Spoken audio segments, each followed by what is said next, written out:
দখলদার ইসরায়েলের হামলায় কি সত্যিই ইরানের সর্বোচ্চ ধর্মীয় নেতা আয়াতুল্লাহ আলী খামেনি নিহত হয়েছেন? মধ্যপ্রাচ্যের যুদ্ধ পরিস্থিতিতে এই মুহূর্তে সবচেয়ে বড় এবং চাঞ্চল্যকর খবর এটি। যুক্তরাষ্ট্র এবং ইসরায়েলের যৌথ সামরিক আগ্রাসনের পর ইসরায়েলি প্রোপাগান্ডা মেশিন এবং তাদের গণমাধ্যমগুলো বিশ্বজুড়ে এই খবর ছড়িয়ে দিয়েছে যে তাদের হামলায় ইরানের সর্বোচ্চ নেতা খামেনি এবং প্রেসিডেন্ট মাসুদ পেজেশকিয়ান প্রাণ হারিয়েছেন। এমনকি ইরানি সেনাবাহিনীর শীর্ষ সেনাপতি আমির হাতামির নিহত হওয়ার দাবিও করেছে তেল আবিব। কিন্তু বাস্তব চিত্র সম্পূর্ণ ভিন্ন। এটি দখলদার বাহিনীর একটি চরম মনস্তাত্ত্বিক যুদ্ধ। বার্তা সংস্থা রয়টার্স তাদের শীর্ষ সূত্রের বরাতে নিশ্চিত করেছে খামেনি বা প্রেসিডেন্ট পেজেশকিয়ান কেউই এই হামলায় নিহত হননি। হামলার আগেই সর্বোচ্চ নেতাকে তেহরানের একটি অত্যন্ত সুরক্ষিত এবং গোপন স্থানে সরিয়ে নেওয়া হয়েছে। ইসরায়েল নিজেদের সামরিক উল্লাস প্রকাশের জন্য সম্পূর্ণ ভিত্তিহীন এবং অনুমান নির্ভর এই মৃত্যুর গুজব ছড়িয়েছে, যা আন্তর্জাতিক অঙ্গনে তাদের চরম মিথ্যাচারকে আরেকবার প্রমাণ করেছে। তবে এই মিথ্যা দাবির আড়ালে ইরান জুড়ে যে ভয়াবহ ধ্বংসযজ্ঞ চালানোর চেষ্টা হয়েছে তা নজিরবিহীন। সরাসরি ইরানের রাজধানী তেহরানকে মূল লক্ষ্যবস্তু বানিয়েছে ইসরায়েল এবং তাদের প্রধান মিত্র যুক্তরাষ্ট্র। তেহরানের কেন্দ্রস্থলে অবস্থিত আয়াতুল্লাহ আলী খামেনির দপ্তরের একেবারে কাছাকাছি এলাকায় সরাসরি ক্ষেপণাস্ত্র হামলা চালানো হয়েছে। শনিবার সকালে ইরানের রাষ্ট্রীয় টেলিভিশন এবং ফার্স নিউজ এজেন্সি নিশ্চিত করেছে তেহরানের প্রাণকেন্দ্রে বিকট বিস্ফোরণ ঘটেছে। স্থানীয় বাসিন্দারা জানিয়েছেন আকাশ কালো ধোঁয়ায় ঢেকে গেছে। শুধু তেহরান নয়, ইসরায়েল এবং যুক্তরাষ্ট্রের এই যৌথ আগ্রাসন ছড়িয়ে পড়েছে ইরানের অন্তত 5টি প্রধান শহরে। কোম শহরের সামরিক এবং বেসামরিক স্থাপনা, ইস্পাহান, লেরেস্তান, কার্স, কেরমানশাহ এবং তাবরিজ শহরে একযোগে আঘাত হানা হয়েছে। এমনকি খোদ ইরানের পার্লামেন্ট ভবনেও হামলার রিপোর্ট এসেছে। ইসরায়েলি গণমাধ্যম তাদের এই সামরিক অভিযানের নাম দিয়েছে শিল্ড অব দ্য জিউস বা ইহুদিদের ঢাল। তাদের দাবি প্রায় 50টি শক্তিশালী ক্ষেপণাস্ত্র ব্যবহার করে ইরানের অন্তত 30টি সুনির্দিষ্ট লক্ষ্যবস্তুতে আঘাত হানা হয়েছে। এই আগ্রাসনের প্রথম দফাতেই ব্যবহার করা হয়েছে যুক্তরাষ্ট্রের অত্যন্ত বিধ্বংসী টমাহক ক্রুজ মিসাইল।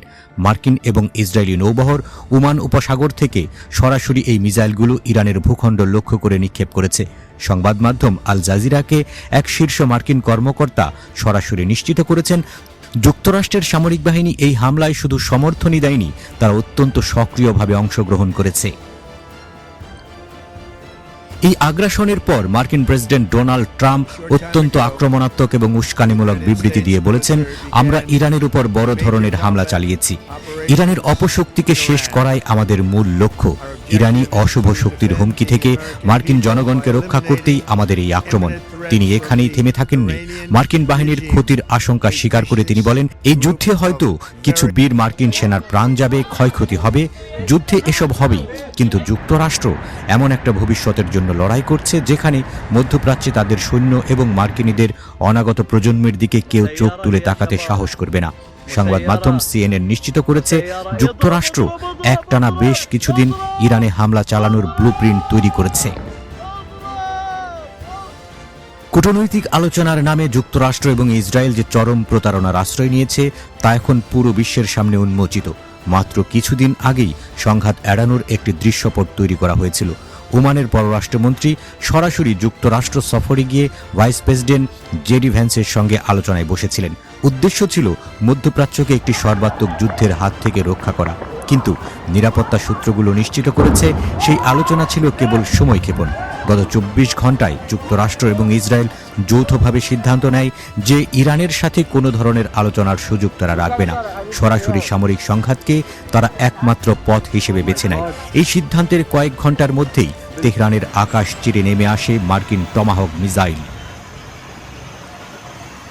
এই যুদ্ধ শুধু আকাশপথে বা মিসাইলের মধ্যেই সীমাবদ্ধ নেই। যুক্তরাষ্ট্র এবং ইসরায়েল একযোগে ইরানের উপর ইতিহাসের অন্যতম বড় সাইবার আক্রমণ শুরু করেছে। ইরানের রাষ্ট্রীয় সংবাদ সংস্থা ইরনা, অন্যান্য সরকারি সম্প্রচার মাধ্যম এবং অভ্যন্তরীণ মেসেজিং সিস্টেমগুলোকে লক্ষ্য করে এই সাইবার হামলা চালানো হয়েছে। লক্ষ্য হল ইরানের অভ্যন্তরীণ যোগাযোগ ব্যবস্থা পুরোপুরি ভেঙে দেওয়া এবং বহির্বিশ্বের কাছ থেকে ইরানের প্রকৃত পরিস্থিতি আড়াল করা।